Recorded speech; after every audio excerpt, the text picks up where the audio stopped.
Okay, this is the second algebra section, first problem, inequality graph.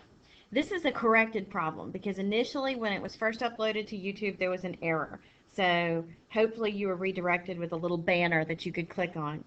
Let's take a look at this. What you have to do with A, B, C, and D is you've got to graph these equations, okay? So the first thing that I like to do is put it in y equals mx plus b form. So I'm going to solve both of these. So 3y greater than or equal to, I'm going to add 4x to both sides for this one. So 4x plus 4, divide everything by 3, and I will have y is greater than or equal to 4 thirds x plus 4 thirds. The next one, I'll do it in a different color so that you can just kind of see it better. This one I need to subtract 4x from both sides. Notice that they flip and flop, the x and y, and don't worry about it, but do pay attention to it. So basically I still have to subtract 4x from both sides. So I'll have negative 3y is greater than or equal to, I've subtracted 4x from both sides, so negative 4x plus 4. And the next step would be to divide by a negative 3. Keep in mind, when you divide by a negative, anytime you divide by a negative in an inequality, it flips the inequality sign. So that means that instead of a greater than or equal to, it's going to be a less than or equal to. So y is less than or equal to, let's see, negative 4 divided by negative 3 is 4 thirds x. Positive 4 divided by negative 3 would be minus 4 thirds. All right, so that's the second part. The next one is, again, they flipped and flopped those x's and y's back the way that the first one was. This is going to be add 4x to both sides. So 3y is less than or equal to 4x plus 4. And then divide by 3 to isolate the y. So that would be y less than or equal to 4 thirds x plus 4 thirds.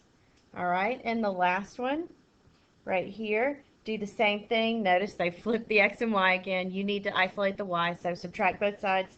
Subtract 4x from both sides. So that would be negative 3y less than or equal to negative 4x plus 4. You're going to be dividing by negative 3 every single term. Dividing by a negative will flip that inequality to a greater than or equal to. So that would be y greater than or equal to, that's going to be a positive 4 thirds x and a minus 4 thirds. All right, the first thing I'll look at is slope, because I can tell looking at this line that it goes uphill from left to right in the direction that you read. So looking at that, I just want to make sure that I eliminate any that don't have positive slope. But looking at the slope here, slope is right here. They all have the exact same slope. So that doesn't rule out anything. So the next thing I look at is going to be the y-intercept.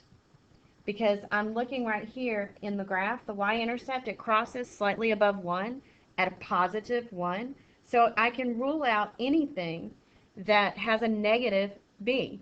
And looking at that, that would be letter B has a negative b right there. So I'm just going to erase it because I know that's not the answer. Okay? And I can stop considering that. Also, part D has a negative b, and so I can rule it out too.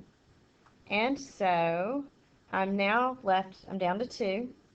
The last thing I want to check is where is it shaded? Now, you're taught to do usually 0, 0 as a test point, but let me just give you a quick shading idea. If it's shaded above the line, then you're going to be looking at a greater than. If it's shaded below, you're looking at a less than. I'm looking at this. You can clearly see in the graph that it's shaded above the line.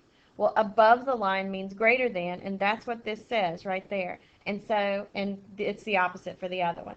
And so it's not D. The answer is A.